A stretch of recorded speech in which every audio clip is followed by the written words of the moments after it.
Hi, this is the TCL 305i and I'll show you how to change lock screen wallpaper on this device. First, let's open the settings application and then tap to the home screen and lock screen section.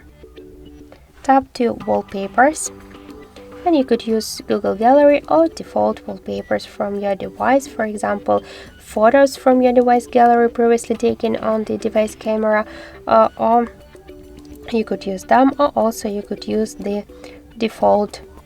Let's go back. You could use also the default wallpapers.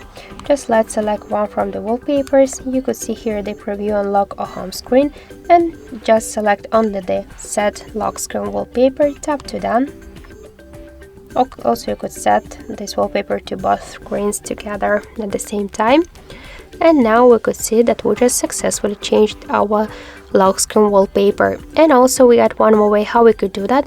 We should just hold for a while home screen with our finger and here tap on the left down corner to wallpaper icon. And after that you'll see here the same wallpaper settings, just you should select one from the wallpapers, select the lock screen, tap to done, and that's it. So thank you guys for watching, and if you like this video, leave thumbs up and subscribe our channel.